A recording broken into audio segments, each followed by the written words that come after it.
आपके आईपा के द्वारा आयोजित आज के कार्यक्रम में हमारे बीच उपस्थित सभी पार्टियों के रिप्रेजेंटेटिव, यहाँ पर बैठे हमारे साथी और आईपा के सारे सदस्यों को मैं बधाई देना चाहूँगा कि उन्होंने एक ऐसी पॉलिटिक्स में प्रोग्रेसिव चीज़ डालने की कोशिश की है जिससे कि हमारे देश में एक उन्नति आ सके।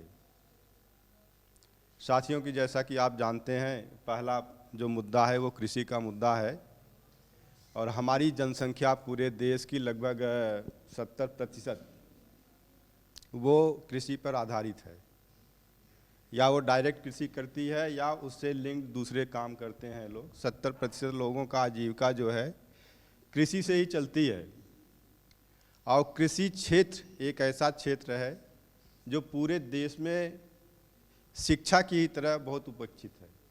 शिक्षा भी उपेक्षित है और कृषि भी उपेक्षित है। और मैं ये समझता हूँ कि जो हमारी राजनीतिक पार्टियां हैं, चाहे वो कांग्रेस हो, भाजपा हो, सपा बसपा हो या मेरी खुद की पार्टी है आम आदमी पार्टी है, इन पार्टियों के द्वारा अब तक जो 75 सालों में जो किया गया है उसे बताने की ज़रूरत नहीं है। हमारे भाइयों ने बता चुके हैं क्या क्या हुआ है।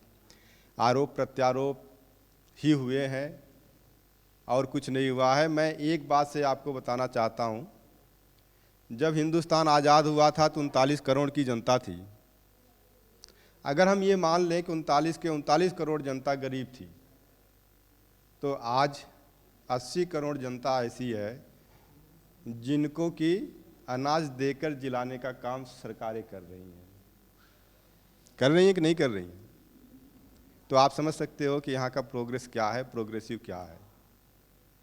अब हम चाहे भाजपा पे आरोप लगा लें या कांग्रेस पे आरोप लगा लें, यही दोनों बड़ी पार्टियाँ राष्ट्रीय पार्टियाँ हैं। उत्तर प्रदेश की बात करें तो बीएसपी और एसपी को भी शामिल कर लें उसमें, यही 4 पार्टियाँ हैं। अभी तो हमारी पार्टी उत्तर प्रदेश में कोई आधार तो है नहीं, और जहाँ आधार है वहाँ पूरा नहीं है। लेकिन मेरा जो मत है, हमारी पार्टी का मत है, अगर कृषि को विकासशील बनाना है और कृषि से संबंधित जो लोग हैं उनको प्रोग्रेस देनी है तो सरकारें नहीं दे पाएंगी। ये मेरा विचार है और मेरी पार्टी का भी यही विचार है। क्योंकि सरकारें इसलिए बनाई जाती हैं क्योंकि वो वोट की बैंक की राजनीति करते हैं और उनका वोट बैंक जहां बनता है वो वही काम करते हैं और उसी से उनकी सरकार बनती है। तो सरकार बनाने के लिए अब जैसा कि हमारे देश में एक बहुत बड़ी विडंबना है कि हमारा देश कई वर्गों में बटा हुआ है। धर्म में है, जातियों में है, जातियों में भी उपजातियों में है।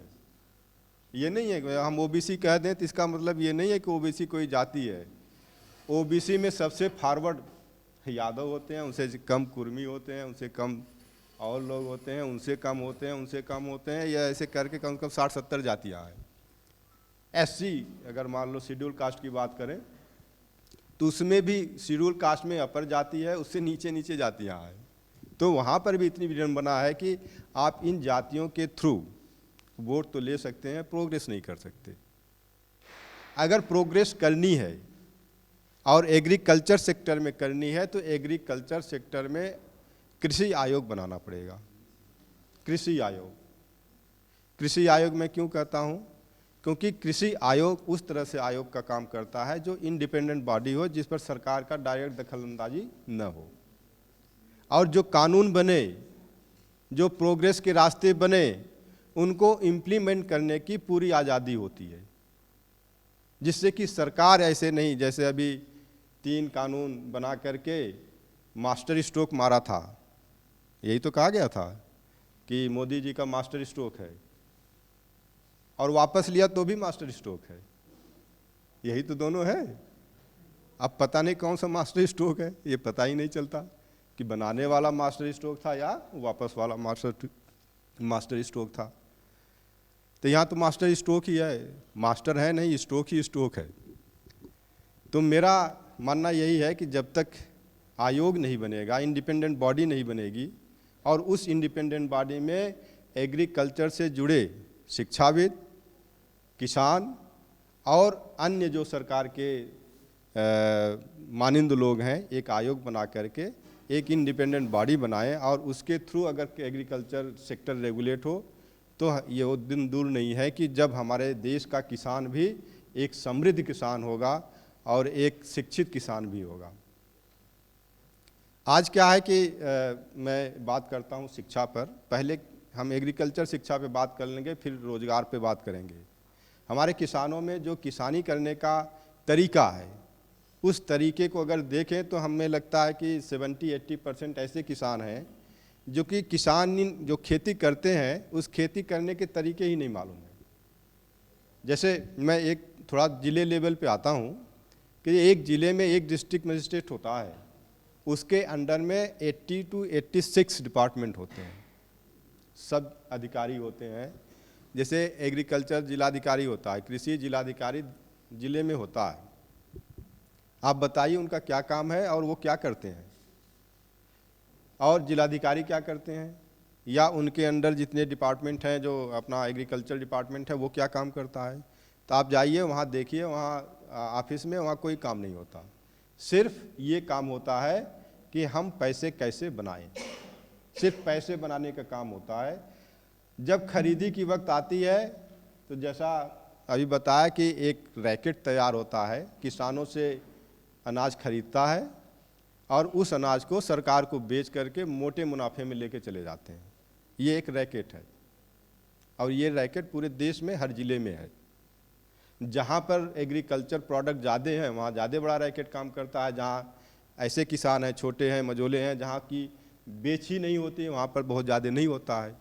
लेकिन ये रैकेट काम करता है, जिसके कारण जो किसान परेशान है, उससे रिलेटेड जितने काम कर रहे हैं वो लोग परेशान हैं। अब बात आती है कि जैसा मैंने बताया कि किसान जो है, किसानों की जो स्थिति है मजबूत करने के लिए आयोग ही काम कर सकता है, ये मेरा मानना है। अब आता है कि शिक्षा की बात कर लें और दादरी की बात कर लेते हैं। तो दादरी एरिया इसमें पूरे देश में एक हॉट स्पॉट है। यहाँ पर बहुत तरह के डेवलपमेंट है। जैसे जहाँ हम बैठे हैं ये नॉलेज पार्क है, नॉलेज पार्क है, एजुकेशनल हब है, और ये पूरा का पूरा हब किसानों से ज़मीन ले करके ही बनाया गया है। और उन किसानों को क्या इस एजुकेशनल हब के इंस्टीट्यूशन में कोई भागीदारी है? नहीं है। न उनके बच्चों को एडमिशन के लिए प्रेफरेंस है, ना ही जिनकी ज़मीनें गई हैं उनको नौकरी का कोई प्रेफरेंस है, ना ही अगर प्रेफरेंस नहीं है तो 10 रुपये की छूट भी नहीं है कि अगर उसका एग्रीकल्चर जो जिनकी ज़मीनें गई हैं उनका बेटा या उनका कोई भी रिलेटिव यहाँ पर एडमिशन लेता है तो उनको 10 रुपये की फीस माफ़ी भी हो। कुछ नहीं है। सिर्फ यहाँ पर बड़े बड़े इंस्टीट्यूट बना दिए गए हैं और बना करके इनको अपने भाग्य पर छोड़ दिया गया है। जनरली जो हमारे इस नॉलेज पार्क में इंस्टीट्यूट है वो प्रोफेशनल इंस्टीट्यूट्स हैं, इंजीनियरिंग के हैं, मेडिकल के हैं, MCA है, MBA है, या आपके जो है BCA है, B.Ed है, जो प्रोफेशनल है, जहाँ पर कि आपको डायरेक्ट नौकरी मिलने के चांसेस रहते हैं, प्रोफेशनल इंस्टीट्यूट्स हैं। और मैं इन्हीं इंस्टीट्यूटों में से एक टीचर भी हूँ। मुझे पता है आज से पहले 20 साल पहले जब मैं आया था, तो जब मैं कॉलेज में क्लास लेता था, मैं यहाँ पर अगर स्टूडेंट हैं तो कृपया बुरा न माने, और अगर टीचर भी हैं बुरा नहीं मानना चाहिए। क्लास लेता था तो उस क्लास में क्लास स्टूडेंट होते थे, अच्छे अच्छे स्टूडेंट होते थे, और मुझे फ़ख्र है कि उस समय के सारे स्टूडेंट्स आज विदेशों में बहुत जगह पर सेट हैं। आज भी जा रहे हैं, ऐसी बात नहीं है, बहुत सारे स्टूडेंट जा रहे हैं।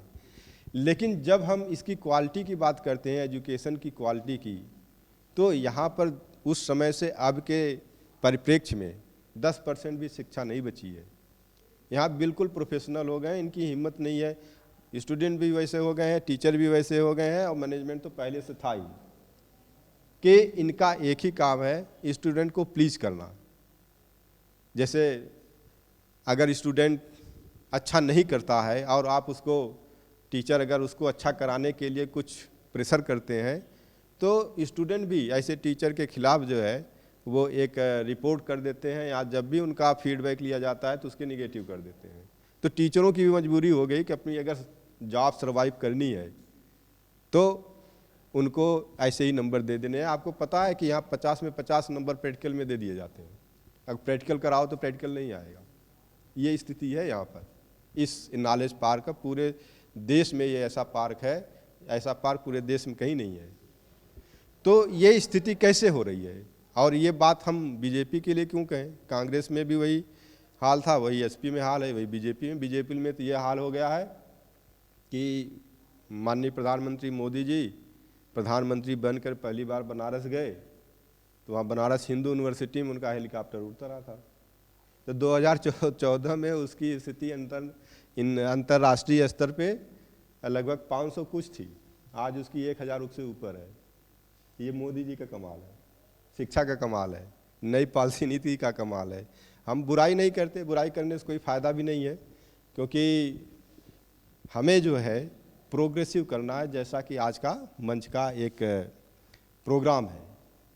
तो मेरा यही मानना है कि जैसे अब दादरी की बात ले लें तो यहाँ पे स्टूडेंट, लाखों स्टूडेंट हैं।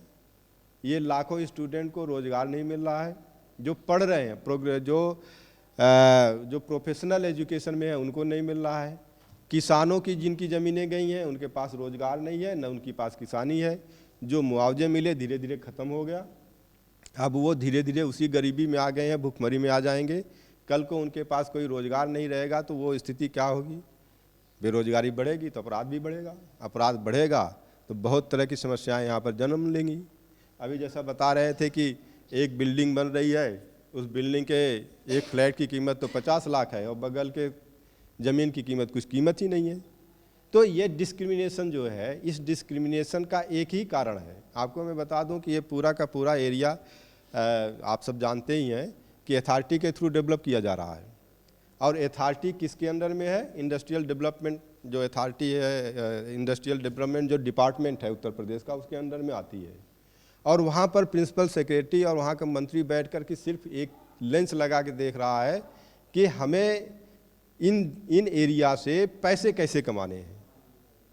मैं आपको एक उदाहरण बताता हूं कि जो ग्रेटर नोएडा वेस्ट का एरिया है, जब किसानों से ज़मीन ली गई थी तो उस समय जब ली गई थी तो इंडस्ट्रियल डेवलपमेंट के नाम पे ली गई थी।